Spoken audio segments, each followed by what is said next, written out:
तेरी मेरी गल्ले होगी मशहूर, करना कभी तो मुझे नज़रों से दूर।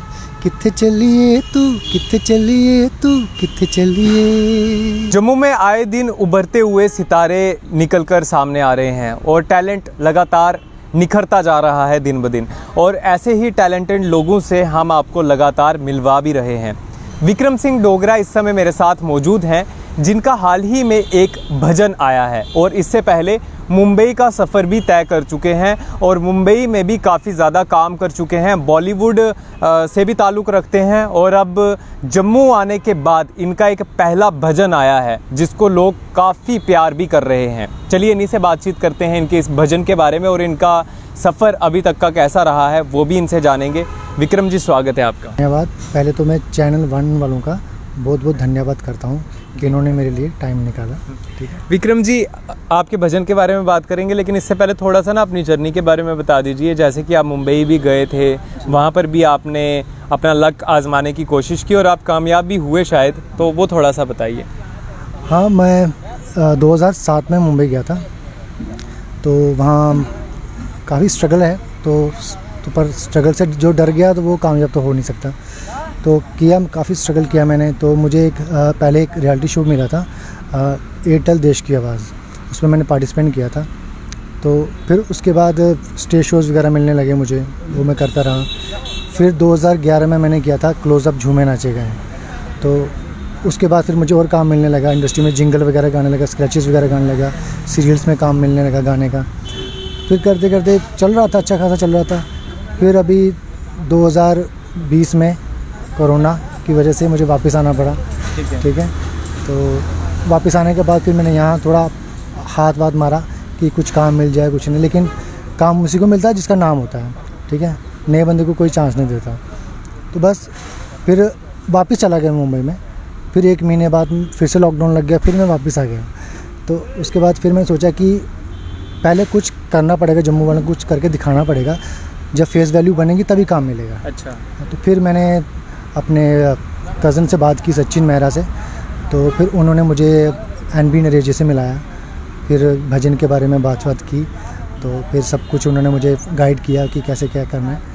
बस फिर मेरा भजन रिलीज़ हो गया। अब आपका सिंगिंग की लाइन में जो करियर है अब जम्मू से शुरू हुआ है, मतलब कि तो ये भजन से ही क्यों सोचा आपने शुरुआत करनी चाहिए? आप कोई गाना वगैरह भी पहले निकाल सकते? नहीं, एक्चुअली मैं बहुत पहले ही सोचा था ये चीज़ कि जब भी मैं शुरुआत करूँगा, कुछ प्लेबैक करूँगा, तो मैं माता रानी का भजन करूँगा। क्योंकि मैं जम्मू से हूँ और जम्मू को मंदिरों का शहर बोला जाता है। माता वैष्णो का यहाँ पर आशीर्वाद है, माँ बावे वाली का आशीर्वाद है, चंडी रानी का आशीर्वाद है। तो इसलिए मैंने पहले भजन से शुरुआत की, क्योंकि माँ का आशीर्वाद पहले होना चाहिए, फिर बाकी काम तो चलता रहता है। विक्रम जी, कितनी स्ट्रगल रही आपकी मुंबई में? जब आप मुंबई में गए, अभी तो आप चलिए यहाँ पर आके आपने भजन अपना लॉन्च कर दिया है, मुंबई में कितनी ज़्यादा स्ट्रगल रही है आपकी? मुंबई में तो मतलब बहुत ज़्यादा स्ट्रगल करनी पड़ती है अगर फाइनेंशियली सपोर्ट ना हो घर से या कुछ। तो मैं एक्चुअली घर से जब मैं गया था तो मैं घर से झगड़ के गया था, लड़ के गया था घर से। तो घर पे बिल्कुल किसी को नहीं बोल कर गया था, मैं चला गया था मुंबई। तो ना मेरे पास पैसे थे ना कुछ। जर्नल डिब्बे में मैं गया था मुंबई। वहाँ जब मैं पहुँचा तो वहाँ बारिश हो रही थी मुंबई में। तो कुछ पता ही नहीं मुंबई के बारे में, कोई कभी कहीं गया ही नहीं, ना कोई मेरा कोई रिलेटिव वहाँ रहता है। तो वो जब मैं मुंबई बांद्रा स्टेशन पे उतरा था तो मेरे हाथ में सिर्फ 80 रुपये थे जी। ठीक है, 80 रुपये थे। तो अभी वो 80 रुपये में मैं खाना खाता या कहीं रूम लेता, क्या करता? चला तो गया था क्योंकि बचपन था, चला गया। तो फिर वहाँ से सिर्फ इतना पता था कि मुंबई में फ़िल्म सिटी है, वहाँ शूटिंग होती है, ये सब देखकर चला गया था। फिर वहाँ ट्रेन से किसी को पूछा मैंने कि मुझे फ़िल्म सिटी जाना है, तो उन्होंने बताया कि फ़िल्म सिटी तो गोरेगांव में है। तो फिर मैं पूछा गोरेगांव कैसे जाएंगे? ये ट्रेन से जाओगे। फिर मुझे टेंशन पड़ गई, ट्रेन की तो टिकट ज़्यादा होगी, लेकिन ये नहीं पता था कि ये लोकल ट्रेन की टिकट कम होती है। तो 6 रुपये की टिकट लेके मैं गोरेगांव पहुँचा। फिर वहाँ से मैं ऑटो में गया फ़िल्म सिटी के अंदर बारिश में।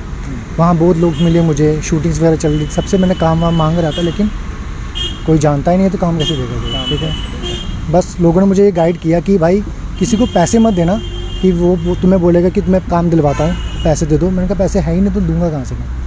बस फिर वहाँ से मैं निकला, गोरेगांव भटकता रहा। फिर एक जगह थक के हार के बैठ गया, फिर रोने लगा। रोना आ गया कि अभी मम्मी की याद आ रही है। घर की याद आ रही कि अभी घर कैसे जाऊँ मैं इन पैसों में। तो बहुत पहले मेरा कज़न है, वो फ़ोटोग्राफ़ी करते थे, तो मेरे को थोड़ा फ़ोटोग्राफ़ी का काम आता था। ठीक है। सामने मेरे को नज़र पड़ी कृष्णा स्टूडियो मुंबई में, मैं सीधा उनके पास चला गया। उन्होंने मुझे पूछा कहाँ से आए हो, क्या है।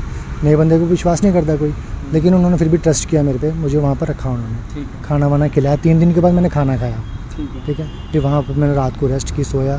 फिर मुझे समझ आ गया कि मुंबई क्या है। फिर वो मुझे अपने साथ लेते जाते थे शूटिंग पे, इधर उधर उधर, ऐसा नॉलेज होती गई। फिर मैं शोज़ लाइन में घुस गया। ये मेरा स्ट्रगल था। अच्छा। हाँ।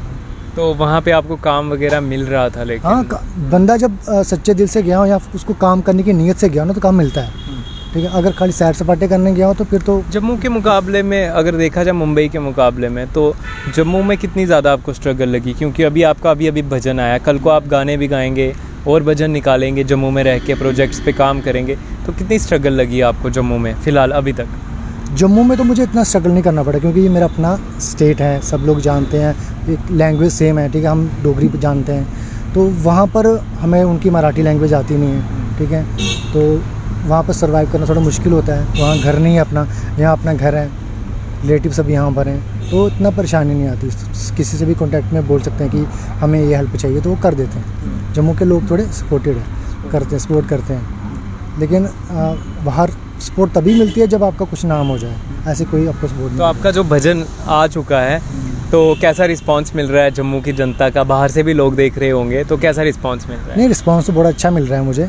मैंने सोचा नहीं था कि मुझे लोग इतने पसंद करेंगे। बहुत बेस्ट विशेज़ आ रही है मेरे को, फेसबुक पे, व्हाट्सएप पे, इंस्टाग्राम पे पर्सनली मैसेज कर रहे हैं मुझे, फ़ोन कर रहे हैं कि सबको अच्छा लग रहा है भजन। तो मैं माता रानी का शुक्रगुजार हूँ कि सबको ये भजन माता रानी का अच्छा लग रहा है, और मेरा ऐसे ही सपोर्ट करते रहें, साथ देते रहे, आशीर्वाद रखें अपना। और क्या, आगे आने वाले जो भजन हैं या फिर गाने हैं, किसी प्रोजेक्ट पे अब आप काम कर रहे हैं, क्या आगे चल के गाने भी गाएंगे? जैसे कि आप बॉलीवुड में सीरियल्स में भी गा चुके हैं। हाँ जी। तो बॉलीवुड भी आप गाते हैं और स्टेज शोज़ भी किए हैं, तो अब आपका इरादा होगा कहीं ना कहीं कि जम्मू में रह के बॉलीवुड जैसा कोई हिंदी गाना या डोगरी गाना और निकाला जाए? हाँ, अभी हम एक्चुअली एक डोगरी फोक सॉन्ग पे, रोमांटिक फोक सॉन्ग करने सोचा हुआ है, तो उस पर अभी काम शुरू करेंगे हम थोड़े दिनों में। तो उसका म्यूज़िक भी NBG ही करेंगे। अच्छा। हाँ, तो जल्दी हम आपके सामने कुछ अच्छा लेके आएंगे जो लोगों को पसंद आए। अब क्या ड्रीम है आगे? पहला भजन तो रिलीज़ कर दिया आपने, अब क्या आगे ड्रीम रखते हैं? एज ए सिंगिंग प्रोफेशन में जम्मू कश्मीर में ही छाना है या फिर पूरे हिंदुस्तान में छाना है? नहीं, जम्मू कश्मीर में तो छाना ही है। शुरुआत अभी यहाँ से की है, तो यहाँ तो छाना ही है। तो जम्मू कश्मीर पे बाहर भी नाम होगा, पंजाब में, दिल्ली, मुंबई, हर जगह नाम चाहता है बंदा। ये तो कि जम्मू में रहे तो जम्मू में नाम होता रहे, हर जगह नाम होना चाहिए। ऐसा काम करो कि सारे लोग देखें, सारे अप्रिशिएट करें। डोगरी इंडस्ट्री जो कहीं ना कहीं है वो काफ़ी ज़्यादा कम देखने को मिलती है, और अक्सर अब जम्मू कश्मीर के जो युवा हैं, जम्मू के ख़ास तौर पे, वो ये काम कर रहे हैं कि किसी तरह से डोगरी को ज़्यादा से ज़्यादा बढ़ावा दिया जाए और डोगरी में कुछ ऐसा इस लेवल के गाने बनाए जाएं कि जो पंजाब इंडस्ट्री से भी मेल खा सकें। तो अब आपका इरादा होगा कि ज़्यादातर डोगरी को ही प्रमोट किया जाए? बिल्कुल बिल्कुल, डोगरी को ही प्रमोट करूँगा मैं, क्योंकि डोगरी हमारी माँ बोली है, तो उसको प्रमोट करना ज़रूरी है। क्योंकि लोगों को पता नहीं डोगरी क्या है। हमारे जम्मू के लोग हैं जो डोगरी जानते नहीं हैं। ठीक है। हिंदी में बात करते हैं, इंग्लिश में बात करते हैं, लेकिन डोगरी में बात करने में शर्म समझते हैं। लेकिन ऐसा होना नहीं चाहिए, क्योंकि डोगरी हमारी लैंग्वेज है। ठीक है। तो उसको जितना बोलेंगे, जितना बढ़ावा देंगे, इतना हमारी डोगरी को लोग सुनेंगे। क्योंकि बोलते हैं ना, मिट्ठी हमारी डोगरों की जो ज़ुबान है मीठी है। क्यों मीठी है? क्योंकि हम डोगरी बोलते हैं, खंड मिठे लोग डोगरे, इसलिए बोलते हैं वो। बस हमें डोगरी को प्रमोट करना चाहिए। विक्रम जी, आपको बहुत बहुत बधाइयाँ आपके भजन के लिए, और आने वाले जो आपके प्रोजेक्ट हैं उसके लिए भी आपको ऑल द बेस्ट। जब आपके नए प्रोजेक्ट आएंगे तो उम्मीद है कि वो और ज़्यादा आपको सफलता मिले। बिल्कुल बिल्कुल, बहुत बहुत शुक्रिया। शुक्रिया, thank you so much. Vikram हमारे साथ मौजूद थे, और इनका अभी हाल ही में एक भजन रिलीज़ हुआ है, और मुंबई से भी काम करके आ चुके हैं, जम्मू में इस समय काम कर रहे हैं, और डोगरी को प्रमोट करना चाहते हैं, डोगरी को आगे लेकर जाना चाहते हैं। और इसी तरह से भजन के साथ साथ डोगरी रोमांटिक सॉन्ग भी आने वाले समय में आपको इनके देखने को मिलेंगे। और इनका अगर आप ये भजन देखना चाहते हैं तो आप YouTube पर जाके देख सकते हैं। किस चैनल पे? जी, आपको अपना फोक स्टूडियो पे ये भजन मिल जाएगा। भजन है चंडी मादा द्वारा। चंडी मादा द्वारा अपना फोक स्टूडियो पे आप जाके YouTube चैनल पर इनका भजन सुन सकते हैं, और इनको ज़रूर आगे बढ़ने में इनकी सहायता करें, इनकी मदद करें और जितना हो सके इनके भजन को शेयर करें, क्योंकि हमारे जम्मू से अगर टैलेंट निकल कर सामने आ रहा है तो उसे सपोर्ट करना हमारा काम बनता है। देखते रहिए चैनल 1। कैमरा के उस ओर मेरा साथ दे रहे हैं अश्वनी कुमार।